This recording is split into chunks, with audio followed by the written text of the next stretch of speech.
దేవుని యందు ప్రియమైన సహోదరి సహోదరులారా, దేవుని ప్రియబిడ్డలారా, తపస్సు కాలపు 2వ ఆదివారపు వాక్య పరిచర్యకు మీ అందరికీ స్వాగతం పలుకుతూ ఉన్నాను. పరిచయ మాటలో చెప్పినట్లుగా ఈనాటి మొదటి పఠనము, 2వ పఠనము, సువిశేష పఠనాలలో మనకు కొన్ని దివ్య రూప ధారణలు, ఒకటి కాదు సుమారు 3 దివ్య రూప ధారణలు మనం చూస్తున్నాం. అబ్రహాముగా ఎలా దివ్య రూపం ధరించాడో, రూపాంతరం చెందాడో. 2వ పట్టణంలో యేసు ప్రభు మన కొరకు మరణించి ఉత్థానుడై తండ్రి కుడి ప్రక్కన కూర్చొని మన కొరకు ఎలా విజ్ఞాపన చేస్తున్నాడో, మనుష్య కుమారుడు దైవ కుమారుడిగా ఏ విధంగా ఆయన తన శ్రమల ద్వారా, మరణము ద్వారా, పునరుత్థానము ద్వారా దివ్య రూపము ధరించారో, మహిమను చెందారో మనం చూస్తున్నాం. దేవుని యందు ప్రియులారా, ఇక సువిశేష పట్టణంలో తాబోరు పర్వతముపై యేసు ప్రభు ఆ కొద్ది కాలపు సేపు శిష్యులకు చూపించిన రూపాంతరము, దివ్య రూపధారణ. దేవుని యందు ప్రియులారా, మరి ఈ యొక్క దివ్య రూపధారణ గురించి అనేక ప్రసంగాలు గడిచినటువంటి సంవత్సరాలలో మనం ధ్యానించాం, నేర్చుకున్నాం, విన్నాం. మన యూట్యూబ్లోనే సుమారు 6 ప్రసంగాలు ఎన్నో ఉన్నాయి. కనుక ఈ రోజున ఈ తపస్సు కాలంలో ఒక మహాభక్తుడైనటువంటి అబ్రహాము జీవితాన్ని కొన్ని ధ్యానం చేద్దాం. అబ్రహాము జీవితము మనకు నేర్పుతున్న విశ్వాస పాఠాలు. గడిచిన వారం నోవా జీవితంలో ఉన్న సుగుణాలను, పుణ్యాలను మనం ధ్యానించాం.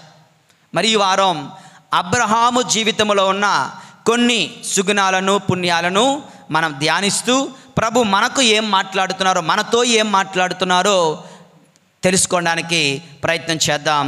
దేవుని యందు ప్రియమైన సహోదరి సహోదరులారా, యేషువా వందనం, యేషువా స్తోత్రం.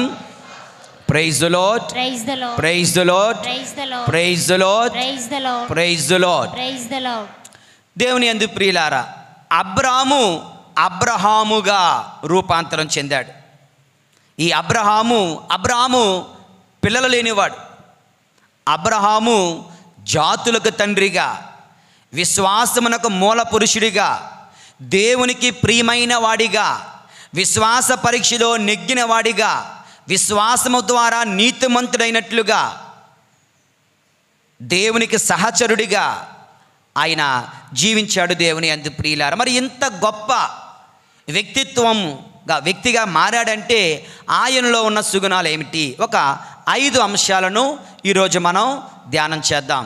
Praise the Lord, praise the Lord, praise the Lord. మొట్టమొదటి ధ్యానాంశం దేవుని యందు ప్రియులారా, ఆ స్క్రీన్ మీద చూసినట్టుగా అబ్రహాము దేవుని యొక్క పిలుపుకు ఆయన విధేయించాడు, లేదంటే ఆయన స్పందించాడు. Abraham responded to God's will. Abraham responded to God's call. దేవుని యందు ప్రియులారా, వాక్యం చదువుకుందాం. ఆది కాండము 12వ అధ్యాయము 1 నుంచి 3 వచనాలు చదవండి. మొట్టమొదటిగా అది ఎవరైనా చదవండి, మైక్లో కాదు, ఎవరైనా సరే, ఎవరు ముందు తీస్తే వాళ్ళు గట్టిగా చదవండి. దేవుడు అబ్రహాముతో ఈ విధంగా చెప్పారట, నీ దేశమును, నీ చుట్టుపక్కలను, నీ పుట్టినింటిని వదిలి నేను చూపు దేశమునకు వెళ్ళుము. నేను నిన్ను ఒక మహాజాతిగా తీర్చిదిద్దెదను, నిన్ను ఆశీర్వదింతును, నీ పేరు మహా గొప్పది అగును, నీవు అందరికీ ఒక దీవెనగా మారుదువు, నిన్ను దీవించి వారిని దీవింతును, నిన్ను శపించి వారిని శపింతును, నీ ద్వారా సకల జాతం దీవింపబడదు. దేవుని యందు ప్రియులారా, అందరూ జాతికి ఆలకించండి. ఓకే, గాడ్స్ కాల్, దేవుని పిలుపు అబ్రహాముకి ఏమని? నీవు అన్ని విడిచిపెట్టి నేను చూపించే ప్రదేశానికి పద. నిన్ను అడిగాను అనుకో, ఓకే, అన్నీ వదిలిపెట్టి రండి అంటే అదే దేవుడు నీకు నాకు పిలుపునిస్తే వింటామా? వెళ్తామా? వదులుతామా? దేవుని యందు ప్రియుల, దట్ ఈస్ ద డిఫరెన్స్. అబ్రహాముకి మనకు తేడా. అందుకే ఆయన విశ్వాసమునకే తండ్రి, అందుకే ఆయన జాతులకు తండ్రి, అందుకే ఆయన సంతానము ఆకాశం నక్షత్రముల కంటే ఎక్కువగా, సముద్రము దగ్గర ఉన్న ఇసుక రేణువుల కంటే ఎక్కువగా ఆయన ఆశీర్వదింపబడ్డాడు. అంటే దేవుని యందు ప్రియులారా, ఆయన విశ్వాసము గొప్పది. లేదంటే ఆయన దేవుని పిలుపునకు స్పందించాడు. He said yes to God's will, he said yes to God's call. దేవుని యందు ప్రియమైన సహోదరి సహోదరులారా, ఇంతగా పిలిస్తే 4వ వచనంలో చూడండి, వెంటనే 4వ వచనం, దేవుడు చెప్పిన రీతిగానే అబ్రహాము బయలుదేరెను, లోతును అతని వెంటతో తీసుకుని వెళ్ళెను. హారాను వదిలినప్పుడు అబ్రహాము వయసు 70 ఏండ్లు మాత్రమే. దేవుని యందు ప్రియులారా, 6వ వచనం చివరన, ఆ కాలమున ఆ దేశమున కనానీయులు నివసించుండిరి, అక్కడికి మన అబ్రహాము చేరాడంట. దేవుని యందు ప్రియులారా, are we ready to listen to God's call? దేవుని మాటను, దేవుని పిలుపును ఆలకించడానికి మనము సిద్ధముగా ఉన్నామా? అబ్రహాము సిద్ధపడ్డాడు, అబ్రహాము ఆలకించాడు, అబ్రహాము స్పందించాడు. దేవుని యందు ప్రియులారా,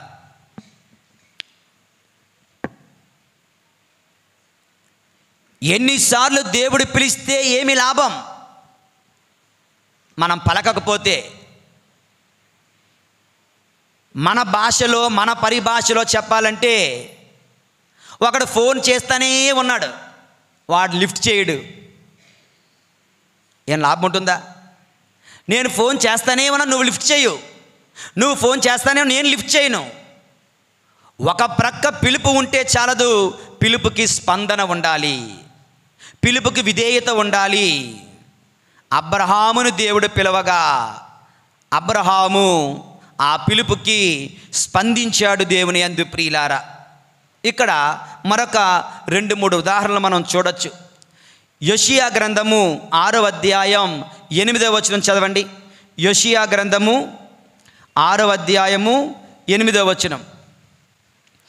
అప్పుడు ప్రభు అంటున్నాడు, నేను ఎవరిని పంపుదును, మన దూతగా ఎవడు పోవును అని దేవుడు పలుకుచుండగా నేను వింటిని. ఎవరు? యోషియా విన్నాడంట. అంటున్నాడు, నేను ఉన్నాను కదా ప్రభువా, నన్ను పంపుడు. యోషియా అంటున్నాడు, నేను ఉన్నాను కదా ప్రభువా, నన్ను పంపుడు. యోషియా దేవుని యొక్క పిలుపును ఆలకించాడు, వెంటనే ఆయన స్పందించాడు. దేవుని యందు ప్రియులారా, మరొక ఉదాహరణ చూద్దాం. మొదటి సమూవేలు గ్రంథము 3వ అధ్యాయము 10వ వచనం. మొదటి సమూవేలు గ్రంథము 3వ అధ్యాయము 10వ వచనం. అంతటి సమూవేలు చెంత నిలిచి వెనుకటి మాదిరిగా సమూవేలు అని దేవుడు పిలిచెను. అంతటా సమూవేలు అంటున్నాడు, ఆనతి ఇమ్ము ప్రభువా, నీ దాసుడు ఆలకించుచునే ఉన్నాడు. ఆనతి ఇమ్ము ప్రభువా, నీ దాసుడు ఆలకించుచునే ఉన్నాడు. అబ్రహాము దేవుని పిలుపును ఆలకించి స్పందించాడు. యోషియా దేవుని పిలుపును ఆలకించి స్పందించాడు. సమూవేలు దేవుని పిలుపును ఆలకించి స్పందించాడు. మరియ తల్లి చూడండి, మంగళ వార్తలో, ఓకే, ఇదిగో నువ్వు బిడ్డను కంటావమ్మా, మరి వాట్ అబౌట్ యూ?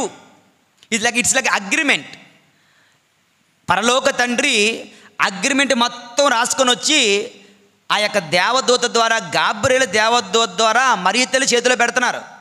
దానికి మరియ తల్లి ఏం చేయాలి? సైన్ చేయాలి. ఎలా సైన్ చేశారు? ఇదిగో నేను ప్రభుని దాసిరాలను, నీ చిత్తము చొప్పున నాకు జరుగునుగాక అంటూ ఆ యొక్క అమ్మ మరియ తల్లి ఆ యొక్క అగ్రిమెంట్కు సైన్ చేశారు. మన రక్షణ ప్రారంభమైంది. ఆ క్షణముననే దైవ కుమారుడు తల్లి గర్భములో ప్రవేశించాడు. దేవుని యందు ప్రియులారా, ఆ క్షణముననే మంగళవార్త జరిగినప్పుడు మరియ తల్లి ఏ విధముగా దేవుని పిలుపునకు ఆమె విధేయించిందో, స్పందించిందో దేవుని యందు ప్రియులారా. ఈనాటి సువిశేష పట్టణంలో కూడా మార్కు శుభవార్త చంద్రు మార్కు శుభవార్త 9వ అధ్యాయములో దేవుని వాక్కు, ఈయన నా ప్రియ కుమారుడు, ఈయనను ఆలకి. 7వ వచనం చదవండి. ఈయన నా ప్రియ కుమారుడు, ఈయనను ఆలకింపుడు. చెప్పనందరూ, ఈయన నా ప్రియ కుమారుడు, ఈయనను ఆలకించుడు. మరొకసారి, ఈయన నా ప్రియ కుమారుడు, ఈయనను ఆలకించుడు. ఓకే, దేవుని యందు ప్రియులారా, మొత్తం మన రక్షణ మొత్తం ఎక్కడ ఉంది అంటే దేవుని పిలుపుకు విధేయిస్తే మన రక్షణ అక్కడే. ఎప్పుడైతే మనము దేవుని పిలుపునకు విధేయిస్తామో అప్పుడే మనకు రక్షణ. అబ్రహాము జీవితంలో, యోషియా జీవితంలో, సమూవేలు జీవితంలో, మరియ తల్లి జీవితంలో, యేసు ప్రభు ఈ దివ్య రూపధారణ సమయంలో పరలోక తండ్రి మనందరికీ ఇస్తున్న ఒకే ఒక్క మాట, ఈయన నా ప్రియ కుమారుడు, మీరు దయచేసి ఆయన ఆలకించండి. ఆయన ఆలకిస్తేనే రక్షణ సాధ్యమవుతుంది. ఆయన ఆలకిస్తేనే మీ పాపములు క్షమించబడతాయి. ఆయన ఆలకిస్తేనే మీ కొరకు పరలోకము తెరవబడుతుంది. ఆయన ఆలకిస్తేనే ఆయన నిత్య జీవితంలో, నా నిత్య మహిమలో మీకు పాలు ఉంటుంది, మీరు పాలివారం అవుతారు అని ప్రభు చెప్తున్నారు. దేవుని యందు ప్రియమైన సహోదరి సహోదరులారా, యేషువా వందనం. Praise the Lord, praise the Lord, praise the Lord, praise the Lord, praise the Lord. మరి మన జీవితాల్లో ఎందుకు మనకు ఆశీర్వాదాలు ఉండడం లేదు? మనం ఎందుకు ఆశీర్వాదం పొందలేకపోతున్నాం? మనం ఎందుకు రక్షణకు దూరంగా ఉంటున్నాం? రక్షణ మార్గానికి దూరంగా ఉంటున్నామంటే మనకున్న గొప్ప సమస్య, మన ప్రాబ్లం ఏంటంటే మనం వింటాం కానీ మనం స్పందించాం. మనం వింటాం కానీ మనం పట్టించుకోం. మనం వింటాం కానీ మనం దానిని ఆచరించడం లేదు. అందువలన మన రక్షణ విత్హోల్డ్ అయిపోతుంది, స్తంభించిపోతుంది. రక్షణ మారు నడవడం లేదు. దేవుని యందు ప్రియులారా, పరీక్షల సమయం కదా, మీకు ఇలా చెప్తే అర్థమవుతుందేమో. ఒకడు అన్నీ వింటాడు కానీ పరీక్ష మాత్రం రాయడు. అన్నీ వింటాడు, పరీక్ష మాత్రం రాయడు. వాడు ఎలా గెలుస్తాడు? వాడు అలా విజయం సాధిస్తాడు? దేవుని యందు ప్రియులారా, ఇదే ఎన్ని వినినా, ఎన్ని ఆలకించినా, ఎంత జ్ఞానమును తెలుసుకున్నా మనము దేవుని పిలుపునకు విధేయించకపోతే మనకు రక్షణ లేదు. దేవుని యందు ప్రియులారా, దేవుని పిలుపును ఆలకించడం అంటే ఇదిగో ఆదివారం దివ్య పూజాబలిలో తప్పనిసరిగా పాలు పంచుకుంటున్నావు అంటే you are listening, you are responding to God's will. జ్ఞానస్నానములో నువ్వు ప్రమాణం చేసావు కదా, ఆ ప్రమాణాలు నెరవేరుస్తున్నట్లు దేవుని యందు ప్రియులారా, ఆయన ఆజ్ఞల ప్రకారం జీవించడము, ఆయన పిలుపునకు స్పందించడము. అన్నీ వింటాను, నా ఇష్టమతులను నేను చేసుకుంటాను, నా ఇష్టమని నేను జీవిస్తాను అంటే ఎక్కడ నువ్వు దేవుని పిలుపును పాటిస్తున్నట్లు ప్రియమైన సహోదరుడా, సహోదరి? కనుక అబ్రహాము అంత గొప్పగా దీవించబడ్డాడు అంటే ఆయన యొక్క జీవిత రహస్యం, ఆయన విశ్వాస రహస్యం దేవుని పిలుపుకు he always responded. దేవుని పిలుపుకు ఆయన సిద్ధపడ్డాడు, ఆలకించాడు. మనము కూడా దేవుని పిలుపును ఆలకించుదాం, దేవుని పిలుపునకు స్పందిద్దాం, దేవుని పిలుపు ప్రకారం జీవిద్దాం. దేవుని యందు ప్రియులారా, యేషువా వందనం, యేషువా స్తోత్రం, తండ్రి వందనం, తండ్రి స్తోత్రం. Praise the Lord, praise the Lord, praise the Lord, praise the Lord. రెండవ ధ్యానాంశం దేవుని యందు ప్రియులారా, ఒకటి అబ్రహాము దేవుని పిలుపుకు స్పందించాడు. రెండవది దేవుని యందు ప్రియులారా, Abraham's faith in the lord. Abraham దేవునిని విశ్వసించెను.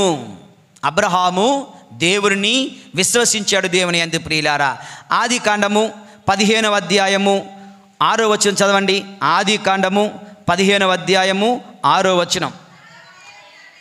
అబ్రహాము దేవుని విశ్వసించెను, ఆ విశ్వాసమును బట్టి దేవుడు అబ్రహామును నీతిమంతునిగా ఎంచెను. చెప్పండి అందరూ, అబ్రహాము దేవునిని విశ్వసించెను, ఆ విశ్వాసమును బట్టి దేవుడు అబ్రహామును నీతిమంతునిగా ఎంచెను.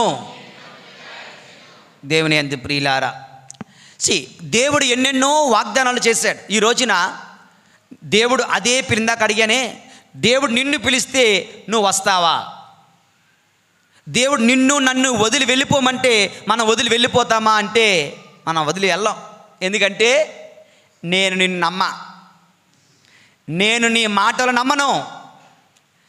నీ మాటలు జరుగుతాయన్న గ్యారంటీ ఏంటి అంటూ మనము దేవునిని విశ్వసించడం లేదు, కనుకనే ఆయన ఆజ్ఞల ప్రకారం జీవించడం లేదు.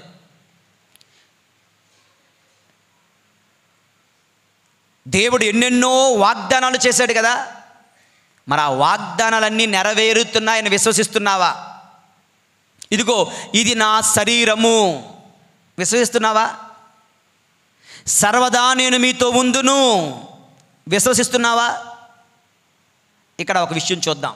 అక్కడ తాబోరు పర్వతంపై యేసు ప్రభు దివ్య రూపధారణ ధరించినప్పుడు గొప్ప వెలుగును వాళ్ళు గాంచారు. అక్కడ వాక్యంలో రాయబడి ఉంది, వారు భయ ఆశ్చర్యమునకు గురి అయ్యారు. ఓకే, ఒక ప్రక్క భయము, ఒక ప్రక్క ఆశ్చర్యమునకు వారు గురయ్యారు. ఎవరు వారు? ఆ ముగ్గురు శిష్యులు.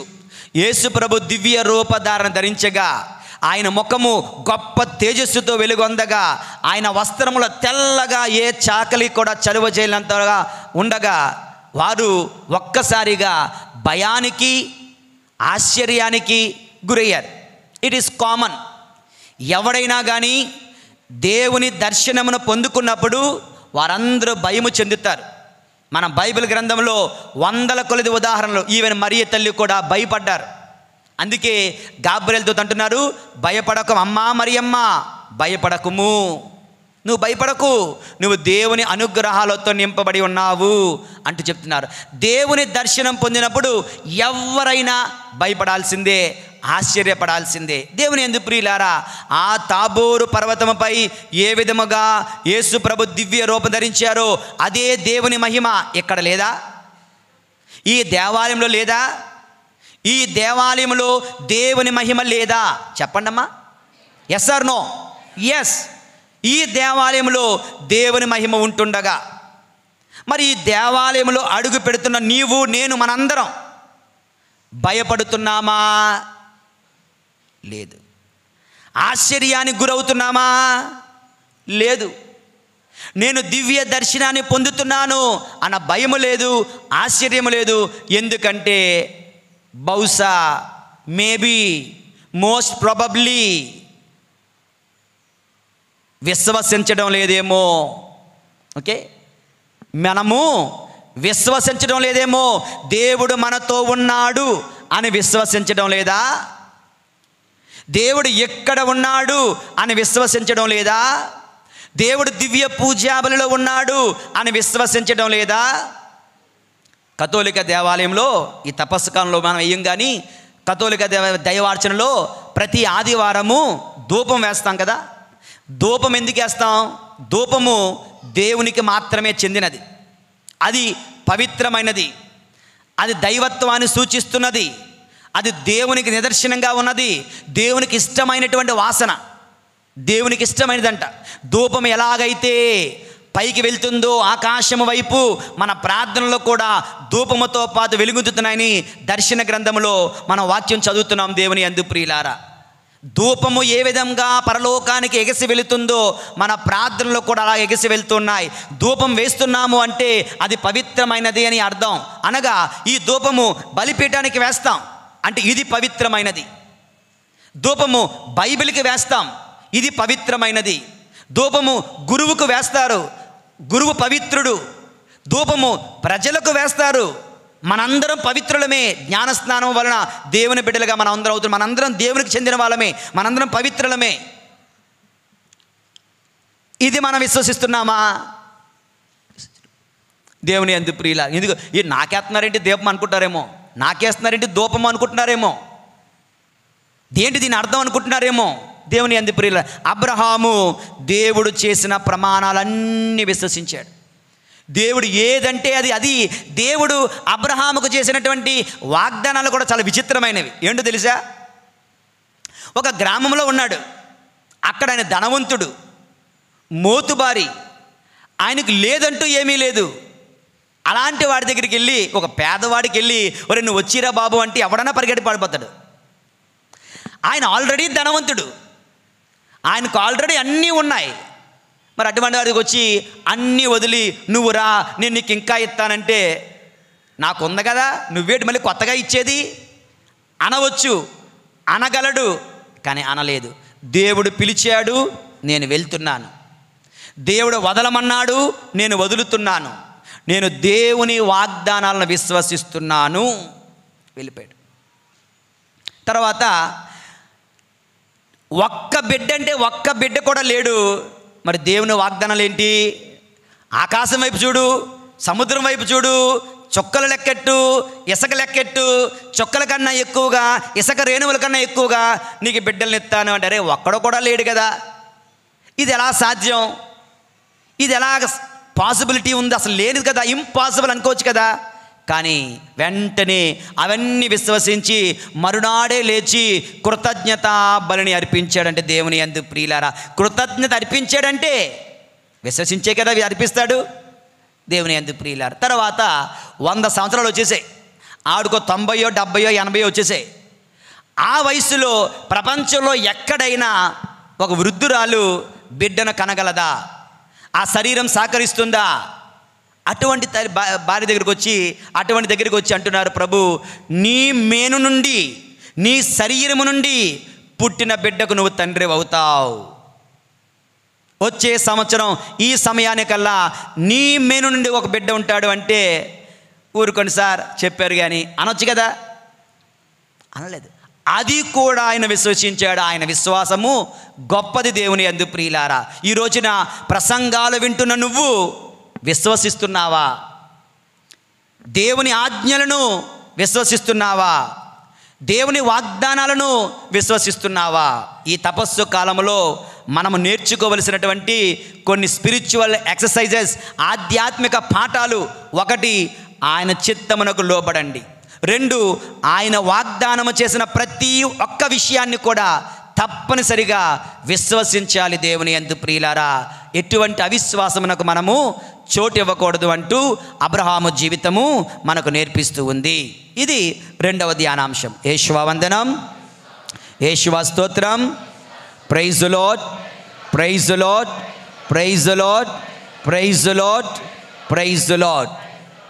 దేవుని యందు ప్రియులారా, 3వ ధ్యానాంశం వింటున్నారా? అందరూ ఇక్కడే ఉన్నారా? రైట్, జాగ్రత్తగా ఆలకించండి.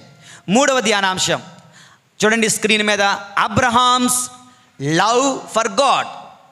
అబ్రహాము యొక్క దైవ ప్రేమ ఎంత గొప్పదో. ఎందుకు ఆయన అంత గొప్పవాడయ్యాడంటే ఇదిగో ఈ సుగుణాలు. అబ్రహాము యొక్క దైవ ప్రేమ చాలా గొప్పది. దేవుని యందు ప్రియులారా, అబ్రహామ్స్ లవ్ ఫర్ గాడ్, దేవుని పట్ల ఆయనకున్న ప్రేమ అద్వితీయమైనది, అమోఘమైనది. ఇది ఆదికాండము 22వ అధ్యాయము 2వ వచనం చదువుదాం. ఆదికాండము 22వ అధ్యాయము 2వ వచనంలో దేవుడు ఏమంటున్నాడో చూడండి. దేవుని యందు ప్రియులారా, అంతట దేవుడు అతనితో నీ కుమారుని, ఓకే ఓపెన్ చేద్దాం, నేను చదువుతాను, యాంకర్లు మీరు చెప్పండి, నా తర్వాత చెప్పను అందరూ. అంతట దేవుడు అబ్రహాముతో నీ కుమారుని, నీవు గాఢముగా ప్రేమించు ఏకైక కుమారుని. చూసారా ఎంత, ఒక విధంగా చెప్పాలంటే దేవుడే చెప్తున్నాడు, నీ కుమారుని అనొచ్చు కదా, అనొచ్చు కదా, నీ కుమారుని తీసుకురా అండవలేదు. టెస్ట్ చేస్తున్నారో ఏమో. నీకు ఎంతో ఇష్టమైన, నువ్వు గాఢముగా ప్రేమించే నీ ఏకైక సింగిల్ సన్, గాఢమైన ప్రేమ, అటువంటి బిడ్డను చెప్పనందరూ. అంతటా దేవుడు అబ్రహాముతో, నీ కుమారుని నీవు గాఢముగా ప్రేమించు ఏకైక కుమారుని ఈసాకును వెంటబెట్టుకొని మొరియా ప్రదేశమునకు వెళ్ళుము. అక్కడ నీకొక కొండను చూపుదును, దాని మీద నీ కుమారుని దహన బలిగా సమర్పింపుము. ఓకే, దేవుని యందు ప్రియులారా, ఒక్క బిడ్డనిచ్చి ఇలా 10-12 సంవత్సరాలు అయిందో లేదో ఆ బిడ్డ మీద ఎంతో ప్రేమను చూపుతున్నట్టు అబ్రహాము దగ్గరకు దేవుడు అంటున్నాడు, నీ బిడ్డను కాదు, నీ ఏకైక బిడ్డను కాదు, నువ్వు అధికముగా ప్రేమిస్తాడు నీ ఏకైక బిడ్డను, వాడిని తీసుకొని వచ్చి నాకు బలిగా. అప్పటికి ఎన్నో బలు అర్పించాడు. పొట్టేలును కత్తితో చంపగా దేవుని అగ్ని వచ్చి తీసుకుని వెళ్ళిపోయేది. ఆవును నరకగా దేవుని అగ్ని వచ్చి దహించుకొని వెళ్ళిపోయేది, దహన బలిగా. దేవుని యందు ప్రియులు, అలాగే తన బిడ్డను తన చేతులతో ఆయన చంపితే దేవుని అగ్ని వచ్చి ఆ బిడ్డను తీసుకుని వెళ్ళిపోతుంది. దహన బలిగా సమర్పించు అని అన్నప్పుడు, నేను ఇవ్వనంటే ఇవ్వను, ఇది సాధ్యం కాదు, ఇది ఎలాగవుతుంది అని ఎన్ని గొడవలాడొచ్చో దేవునితో. బహుశా పారిపోవచ్చు దేవుని సన్నిధి నుండి. ఇదిగో నాకు నువ్వు వద్దయ్యా బాబు అని చెప్పొచ్చు. నువ్వు నేను అయితే స్ట్రైక్ చేసేస్తాం, ఆయనతో మాట్లాడడం మానేస్తాం, ఆయన సన్నిధికి రావడం మానేస్తాం. చిన్న కోపం వచ్చిందనుకో మనం చేసే ఫస్ట్ పని ఏంటి? స్ట్రైక్ చేసేస్తాం. అబ్రహాము దేవుడు ఎంతగా పరీక్షించినా, ఎన్నిసార్లు పరీక్షించినా, ఎంత ఘోరముగా పరీక్షించినా, still he was obedient to God, he was ready for God. దేవుని మీద ప్రేమతో ఆయన ఏమైనా చేయడానికి సిద్ధపడ్డాడు. దేవుని యందు ప్రియులారా, తర్వాత వాక్యంలో మరుసటి రోజున తెల్లవారుజామున బిడ్డను తీసుకొని గాడిద పిల్ల మీద ఎక్కించుకొని ఆయన మొరియా కొండకు వెళ్ళిపోయాడు. అక్కడ సేవకుని అక్కడ వదిలేసి కట్టెలు ఆ బిడ్డ పైన పెట్టి తను కత్తిని తీసుకొని కొండ ఎక్కుతూ వెళ్తున్నాడు. బిడ్డ అడుగుతున్నాడు, తండ్రి అబ్రహాము, తండ్రి కర్రలున్నాయి పేర్చడానికి, కత్తి ఉంది చంపడానికి, బలి పశువేది, జంతువేది? ఏం చెప్తాడు? నువ్వేరా నాయన చెప్పలేడు కదా. దేవుడు సమకూర్చున్న నాయన అనుకొని గుండెల్లో ఎంత బాధ ఉన్నా దేవుని మీద ప్రేమే తన కుమారుని మీద ప్రేమ కన్నా ఎక్కువగా ఆయన ఎంచుతూ తీసుకొని వెళ్తూ ఉన్నాడు. దేవుని యందు ప్రియమైన సహోదరి సహోదరులారా, ఇక్కడ చాలాసార్లు ఇక్కడ మనకి అబ్రహాము గొప్ప ఆదర్శం. నీకు పెళ్ళి లేదు అన్నప్పుడు దేవుడు నీకు పెళ్ళి చేస్తే సంతోషం, కానీ ఆ భార్య కొరకు, ఆ భర్త కొరకు దేవుడిని పక్కన పెట్టేస్తున్నటువంటి రోజుల్లో మనం జీవిస్తున్నాం. ఒక ఎగ్జాంపుల్ 2, బిడ్డలు లేరు అన్నప్పుడు దేవుడు బిడ్డలను ఇవ్వగా ఆ బిడ్డలని కుంటే సాకుగా చూపిస్తూ, నాకు బిడ్డలు ఉన్నారు కనుక నేను గుడికి రాలేకపోతున్నాను. ఇదా రెండవ ఉదాహరణ. మూడవ ఉదాహరణ ఉద్యోగం లేనప్పుడు ఉద్యోగం కొరకు ప్రార్థించగా, ఈరోజు డిఎస్సీలు డిఎస్సీ కాదు ఏంటది గ్రూప్స్ ఎగ్జామ్కి సిద్ధపడుతున్నారు. తర్వాత గ్రూప్స్ 1 ఏదో ఎగ్జామ్ ఉన్నదంటే 17వ తారీఖున మార్చి 17న. ఆ తర్వాత ఏదో రకరకాల బిఎడ్ ఎగ్జామ్లు, డిఎడ్ ఎగ్జామ్లు, డిఎస్సీ ఎగ్జామ్లు, ఎన్నెన్ని ఎగ్జామ్స్ ఉన్నాయో వీటన్నిటి కోసం దేవుని సహాయాన్ని అడగా తప్పనిసరిగా దేవుడు సహాయం చేస్తాడు, గొప్ప విజయాన్ని ఇస్తాడు. కానీ తర్వాత ఏమవుతుందంటే, we love the gift not the giver. మనకి గిఫ్ట్ కావాలి, గిఫ్ట్నిచ్చినటువంటి వాడు మనకొద్దు. నాకు భార్య కావాలి, భార్యనిచ్చిన దేవుడు వద్దు. నాకు భర్త కావాలి, భర్తనిచ్చిన దేవుడు వద్దు. నాకు బిడ్డలు కావాలి, బిడ్డలను ప్రసాదించిన దేవుడు వద్దు. నాకు ఉద్యోగం కావాలి, ఉద్యోగాన్నిచ్చిన దేవుడు వద్దు. నాకు వ్యాపారం కావాలి, వ్యాపారం ఇచ్చిన దేవుడు వద్దు. నాకు స్నేహితులు కావాలి, స్నేహితులను ప్రసాదించిన దేవుడు వద్దు. నాకు అన్నీ కావాలి, దేవుడు మాత్రం వద్దు. అబ్రహాము దేవునికి తనకు మధ్య తన ఏకైక బిడ్డ అడ్డు వచ్చినా నాకు వద్దు అనుకున్నాడు. మనం దేవునికి మనకు మధ్య ఎవ్వరు వచ్చినా దేవుణ్ణి వద్దు అనుకుంటున్నాం. దేవుని యందు ప్రియులారా, వింటున్నారా? హలో, వింటున్నారా? Praise the Lord, praise the Lord, praise the Lord, praise the Lord. నిజమా అబద్ధమా? నేను చెప్తుంది నిజాలా అబద్ధాలా? దేవుని యందు ప్రియమైనటువంటి సహోదరి సహోదరులు, అబ్రహాము దేవుని మీద ఉన్న ప్రేమ అంతా ఇంత కాదు. తన ఏకైక బిడ్డను అడిగినా ఆయన ఇవ్వడానికి సిద్ధపడ్డాడు. కనుక తర్వాత వచనాలలో 23, 24 వచనాల్లో అబ్రహాముతో అంటున్నాడు, ఇదిగో కుమారునికి ఎటువంటి 12, 13 వచనాల్లో కుమారునికి ఎటువంటి హాని చేయొద్దయ్యా అని చెప్తూ దేవుని యందు ప్రియమైన సహోదరి సహోదరులారా, దేవుడు ఆ బిడ్డను కాపాడుతూ నేనే నీకు ఇస్తాను బలి పశువునంటూ అక్కడ పొట్టేలు ఉంది. తర్వాత రోజుల్లో మొరియా కొండకు బదులుగా కలవరి కొండ పైన తన కుమారుణ్ణి ఆయన సిలువకు అంటగొడుతున్నాడు. దేవుని యందు ప్రియులారా, సిలువ బలి ఆగమనకు తండ్రి దేవుడు అబ్రహాము నువ్వు నాకు ఇవ్వబడ్డావు, కానీ నీది నాకొద్దు, నేనే ఈ లోక రక్షణకు నా బిడ్డనిస్తాను అంటూ తన ఏకైక కుమారుని సిలువలో ఆయన అప్పగిస్తున్నాడు. దేవుని యందు ప్రియులారా, అబ్రహాము లాంటి దైవ ప్రేమ మనలో ఉండాలి. అబ్రహాముకున్నటువంటి దైవ ప్రేమ మనం కలిగి ఉండాలి. అటువంటి దైవ ప్రేమ కొరకు మనం ప్రార్థించాలి. తపస్సు కాలంలో I request you all, don't pray for any material things. ఈ లోక వస్తువుల కొరకు, అవసరాల కొరకు ప్రార్థించకండి. ఈ తపస్సు కాలంలో నీ ఉపవాసము ద్వారా, నీ దీక్ష ద్వారా, నీ త్యాగముల ద్వారా ఆధ్యాత్మిక వరములు అడగండి. ఆధ్యాత్మిక వరాల కొరకు ప్రార్థించండి. దైవ ప్రేమను నాకు ప్రసాదించు తండ్రి, నిన్ను అబ్రహాము వలె ప్రేమించే వరము నాకు ఇవ్వండి తండ్రి, అబ్రహాము వలె నిన్ను విశ్వసించే వరము నాకు ఇవ్వండి ప్రభువా, అబ్రహాము వలె నీ పిలుపుకు స్పందించే వరము నాకు ఇవ్వండి తండ్రి. ఇలా మనం ఆత్మీయ వరానుగ్రహాలను మనం అడగాలి దేవుని యందు ప్రియులారా. ఎందుకంటే ఈనాటి 2వ పట్టణంలో రోమీయులకు రాసిన లేఖ 8వ అధ్యాయము 32వ వచనంలో వాక్యం మనం చూస్తున్నాం. ఆయన సమస్తమును కూడా తన కుమారుణ్ణే మన కొరకు దారపోయగా ఏమడిగినా మనకిస్తాడు. ఓకే, తన కుమారుణ్ణి మనకు ఇవ్వగా ఏమడిగినా ఇస్తాడు. ఉదాహరణకి ఒక వ్యక్తికి 1,00,000 రూపాయలు ఇచ్చాడు, తర్వాత 10 రూపాయలు అడిగితే ఇవ్వడా? అరే, 1,00,000 రూపాయలు నీకు ఇచ్చినప్పుడు 10 రూపాయలు ఎందుకు ఇవ్వను? ఇస్తాను 10 రూపాయలు కూడా. దేవుడు కోట్లాది ఐశ్వర్యం లాంటి తన ఏకైక కుమారుని మన కొరకు దారపోయగా నువ్వు దైవ ప్రేమనివ్వండి ప్రభు అంటే ఇవ్వడా? విశ్వాస వరాన్ని ఇవ్వండి ప్రభు అంటే ఇవ్వకుండా ఉంటారా?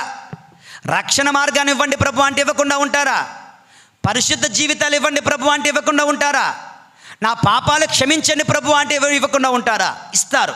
కనుక ఇటువంటి ఆయన తన కుమారుణ్ణే మన కొరకు దారపోసాడు. కనుక మనం ఇంకేమి అడిగినా ఆయన మనకిస్తాడు అంటూ పౌలు గారు రోమీయులకు రాసిన లేఖలో ఈనాటి 2వ పట్టణంలో తెలియచేస్తూ ఉన్నారు. దేవుని యందు ప్రియమైన సహోదరి సహోదరులారా, యేషువా వందనం.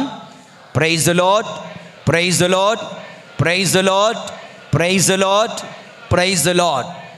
3 ధ్యానాంశాలు మనం చూసాం. అబ్రహాము దేవుని పిలుపుకు స్పందించుట, అబ్రహాము దేవుని వాగ్దానములను విశ్వసించుట, అబ్రహాము దైవ ప్రేమను కలిగి ఉండుట. 4వది దేవుని యందు ప్రియులారా, చూడండి, Abraham's love for neighbour. Abraham పరులంటే, పొరుగువాడంటే ఎంత ప్రేమో మనం చూస్తున్నాం దేవుని యందు ప్రియులారా. ఆదికాండము 18వ అధ్యాయంలో ఈ వచనాలు మనం చూస్తున్నాం. 23వ వచనం నుంచి చదువుదాం. 23, 24. ఆదికాండము 18, 23, 24 వచనం చదువుతారు ఎవరైనా? ప్రభు నాశనము చేదువా? ఆ పట్టణంలో సజ్జనులు 50 మంది ఉంటే ఆ 50 మంది కోసం మిగతా వాళ్ళందరినీ కూడా క్షమించగలవా అంటే ప్రభు అంటారు 50 అయితే ఓకే. సోదోము గొమొర్రా పాపిష్టి వాళ్ళు అయిపోయారు, వాళ్ళందరూ నాశనం చేయడానికి ప్రభు దిగి వచ్చాడు. ప్రభు చెప్తున్నారు, ఇదిగో అబ్రహాము, నువ్వు నాకు ఎంతో మిత్రుడవు కనుక నేను నీకు చెప్తున్నాను, నేనేం చేయబోతున్నానో. సోదోము గొమొర్రా పాపములు నా చెవిన పడ్డాయి, వాళ్ళ పాపములు కల్లారా చూచి సర్వనాశనం చేయడానికి వచ్చాను. సోదోము గొమొర్రా నాశనం చేయబోతున్నాను అంటే చేసేయండి ప్రభు, చేసి పడేయండి. అవునా? అనొచ్చు కదా. నువ్వైతే అంటావు, నేనైతే అంటానేమో. ఓకే, వాడు పాపాత్ముడు, వాడు నాశనం అయిపోవాలంతే. వాడు పాపాత్ముడు, వాడు సర్వనాశనం అయిపోవాలంతే. ఇది మన ఆలోచనలు, మన బుద్ధి ఏదో దేవుని అందిప్పుడు. కానీ అబ్రహాము, ప్రభువా సోదొము గొమొర్రా ప్రజలు పాపాత్ములే, ఎస్, కానీ వారి మీద దయ చూపవా? ఎందుకు దయ చూపాలయ్యా అని ప్రభు అంటారేమోనని 50 మంది మంచోళ్ళు ఉన్నారు అనుకో, ఆ 50 మంది కోసం వీళ్ళందరినీ క్షమించకూడదా ప్రభు అని? సరే 50 మంది అయితే ఓకే, 50 మంది కోసం అందరినీ క్షమించేస్తాను. మళ్ళీ పోనీ 45 మంది ఉంటే ఓకే, 45 అన్నా, 40 ఉంటే, 30 ఉంటే, 20 ఉంటే తోటకూర బేరం అయిపోయింది, కాయగూరల బేరం అయిపోయింది. ప్రభు ఎంతగా వచ్చారంటే 10 మంది ఉన్నా చాలు అబ్రహాము, 10 మంది నీ ప్రేమ, నీ తోటి వారి కొరకు, నీ పొరుగు వాని కొరకు, పాపాత్ముల కొరకు, సోదొము గొమొర్రా వాసుల కొరకు, నీకు సంబంధం లేని వారు కూడా రక్షింపబడాలని, శిక్షింపబడకూడదని, క్షమించబడాలని నువ్వు చేస్తున్న ప్రార్థన, నీ హృదయ ప్రేమ నాకు అర్థమవుతుంది కనుక నీ కొరకు 10 మంది ఉన్నా చాలు, వారిని క్షమిస్తాను. దేవుని యందు ప్రియులారా, తపస్సు కాలంలో ఇది మన గొప్ప పాఠం. We are not here in the season of grace not to pray just for ourselves. మన కొరకు మాత్రమే ప్రార్థించడానికి ఈ అనుగ్రహ కాలము మనకి ఇవ్వబడలేదు. దిస్ సీజన్ ఆఫ్ గ్రేస్, ఈ యొక్క అనుగ్రహ కాలం అందరి కొరకు ప్రార్థించాలి, సమస్త జనుల కొరకు ప్రార్థించాలి, సమస్త పాపుల కొరకు ప్రార్థించాలి, పాప పరిహారము కొరకు ప్రార్థించాలి. Have you ever prayed for the forgiveness of since of others? ఇతరుల పాప క్షమాపణ కొరకు మనం ప్రార్థన చేసామా? చెప్పండి హానెస్ట్గా, గుండెల మీద చేసుకొని ఆ దివ్యకారుణ్య ప్రార్థనలో చెప్పామండి. అది కాదు, అందరూ చెప్పినప్పుడు కాదు, నీవు వ్యక్తిగతముగా నీ వ్యక్తిగత ప్రార్థనలో, ప్రభువా ఇదిగో నా తోటివాడు పాపము మీద పాపము కట్టుకొని పోతున్నట్టు ఉన్నాడు, అదిగో ప్రభువా దయచేసి ఆయనకు మారు మనసును దయచేయండి, దయచేసి పాపాత్మల కొరకు ప్రార్థన చేయమన్నారు కదా ఫాదర్ గారు అని చెప్పి పబ్లిక్లోకి వచ్చి మైక్ పట్టుకొని, ప్రభువా వాడు దొంగతనం చేశాడు, 5,000 రూపాయలు దొంగతనం చేశాడు, నాకు బాగా తెలుసు కనుక ఆయన క్షమించండి, అటువంటి ప్రార్థన చేయకండి. ఎవరిని బుక్ చేయకండి, ఎవడి పాపాలు బయటికి ప్రదర్శించకండి. అలాంటి వాళ్ళు కూడా ఉన్నారు. మైకులో ప్రభువా వాడు వ్యభిచారం చేశాడు ప్రభు, అప్పటి వరకు వాడు వ్యభిచారం చేసి ఎవరికి తెలియదు, వీడు చెప్పేశాడు అందరికీ. ప్రభువా వాడు దొంగతనం చేశాడు ప్రభు, no no no no, it's all in your personal prayer. నీ వ్యక్తిగత ప్రార్థనలో రహస్యముగా పాపాత్ముల మారు మనస్సు కొరకు, పాపాత్మ రక్షణ కొరకు అబ్రహాము సోదొము గొమొర్రాలో ఉన్న పాపాత్మల కొరకు ప్రార్థించినట్లుగా నీ తోటి వారి పాపాత్ముల మారు మనసు కొరకు, వారి పాపాల క్షమాపణ కొరకు మనం ప్రార్థించాలి ఈ పరిశుద్ధ తపస్సు కాలములో దేవుని యందు ప్రియులారా. ఇది ప్రభు అబ్రహాము జీవితం ద్వారా మనకు నేర్పిస్తున్నటువంటి మరొక గొప్ప పాఠము దేవుని యందు ప్రియులారా. యేషువా వందనం. Praise the Lord, praise the Lord, praise the Lord, praise the Lord. 4 విషయాలు చెప్పాను కదా, ఈ 4 చెప్తే ఇంకొకటి చెప్తాను. 4 చెప్పండి. మొట్టమొదటిది, దేవుడు అబ్రహామును పిలవగా అబ్రహాము దేవుని పిలుపుకు స్పందించెను, అది కరెక్ట్. రెండోది, అబ్రహాము దేవుడు చేసిన ప్రమాణాలన్నీ వాగ్దానాన్ని విశ్వసించెను, వెరీ గుడ్. నెంబర్ 3, అబ్రహాముకు దేవుడు అంటే ఎంత ప్రేమ అంటే తన కుమారుని కూడా త్యాగం చేయడానికి వెనుకాడలేదు. నెంబర్ 4, అబ్రహాము తోటి వారి కొరకు, పాపాత్ముల కొరకు, సోదొము గొమొర్రా వాసుల కొరకు ప్రార్థించిన సోదర ప్రేమ. ఐదవది దేవుని యందు ప్రియులారా, అబ్రహాము యొక్క పరిత్యాగము. Abraham's renunciation, పరిత్యజించుట, పరిత్యాగము చెయ్యట. అక్కడ ఒక చిన్న గొడవ వచ్చింది. ఆదికాండము 13వ అధ్యాయంలో మనం చూస్తున్నాం. లోతు సంపన్నుడైపోయాడు, అబ్రహాము సంపన్నుడైపోయాడు. లోతు దగ్గర గొప్ప గొర్రెల కాపరులు ఉన్నారు, అబ్రహాము దగ్గర గొప్ప గొర్రెల మందలు, గొర్రెల కాపరులు ఉన్నారు. ఇక్కడ యజమాని ఓకే, కానీ యజమాని పనివారు కొట్టుకొని చేస్తున్నారు. ఓకే, ఏమంటున్నారు? ఈ భూమి మాది, ఇక్కడ మా గొర్రెలే మెయ్యాలి. అబ్రహాం చూశాడు, ఇదేం బాగలేదు అని ఒక రోజున లోతుని పిలిచాడు, కొండ పైకి తీసుకుని వెళ్ళాడు. లోతు అంటే మన ఇద్దరం సహోదరులం కదా, మనం కొట్లాడుకోకూడదు కదా, మనం గొడవలు ఆడుకోకూడదు కదా, మనకేం గొడవలు లేవు కదా, నీకు నాకు లేవు, కానీ మన వాళ్ళు కొట్టేసుకుంటున్నారు కనుక వీళ్ళ వాళ్ళు రేపు మనకు వాకు వస్తుంది కనుక లెట్ us చూస్. ఇదిగో నీవు కుడి వైపుకి వెళ్తే నేను ఎడం వైపుకి వెళ్తాను, నువ్వు ఎడం వైపుకి వెళ్తే నేను కుడి వైపుకి వెళ్తాను. First choice is yours. నీకేం కావాలో నువ్వు అది తీసుకో అంటే లోతు చాలా తెలివైనవాడు. నీరు ఎక్కువగా ఎక్కడ ఉంటుందో అటువైపు వెళ్ళిపోయాడు, సోదొమ గొమొర్రా వైపు. నీరు ఎక్కువ ఉంది, పంటలు ఎక్కువగా ఉన్నాయి, వ్యాపారం ఎక్కువగా ఉంది, డబ్బు ఎక్కువగా ఉంది, లోకాశలు ఎక్కువగా ఉన్నాయి, పాపము కూడా ఎక్కువగా ఉంది, దేవుని కోపము కూడా తర్వాత వచ్చింది. కానీ అబ్రహాము నీరు లేని ప్రాంతం, ఎడారి ప్రాంతం, పంటలు లేని ప్రాంతం, బహుశా పెద్దగా లాభము లేని ప్రాంతం అయినా దేవుడు నాతో ఉన్నాడు అంటూ ఆయన సారవంతమైన భూమిని పరిధిస్తున్నాడు, పెద్ద సారవంతము కాని భూమిని ఆయన స్వీకరిస్తున్నాడు. If God is for us who can be against us. దేవుడు మనకు ఉండగా ఇంకా మనకి ఇంకేం కావాలి అనుకున్నాడు ఏమో అబ్రహాము. ఆ విధంగా ఆయన సారవంతమైన భూమిని పరిత్యాగం చేశాడు. అబ్రహాము గొప్పతనం, అబ్రహాము విశ్వాస జీవితం, అబ్రహాము పరిశుద్ధ జీవితం దేవుని యందు ప్రియులారా. What about us? మన సంగతి ఏంటి?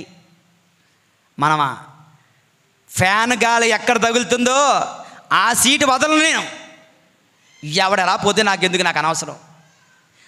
ఆఫ్టర్ ఆల్ ఏమంటారు, కుర్చీల కోసం కొట్టుమిట్టాడుకునే విశ్వాసమా మనది? ఫ్యాన్ గాలి కోసం గింజుకుపోయే విశ్వాసమా మనది? పొరుగు వాని కొరకు ఆలోచించలేని జీవితమా మనది? పొరుగువాడు బాధపడినా, కష్టపడినా, నష్టపడినా, అవమానింపబడినా పట్టించుకోలేని జీవితమా మనది? దేవుని యందు ప్రియులారా, ఎలా మనం దీవెనలు పొందుకుంటాం, ఎలా మనం ఆశీర్వాదాలు పొందుకుంటాం? సారవంతమైన భూమిని విడిచిపెట్టిన వాటిగా అయినా మనం మన కుర్చీ, మన ప్లేసు, ఆ ఫ్యాన్ గాలి, ఇది మనం త్యాగం చేయలేమా? పొరుగు వారి కొరకు, పక్కవారి కొరకు.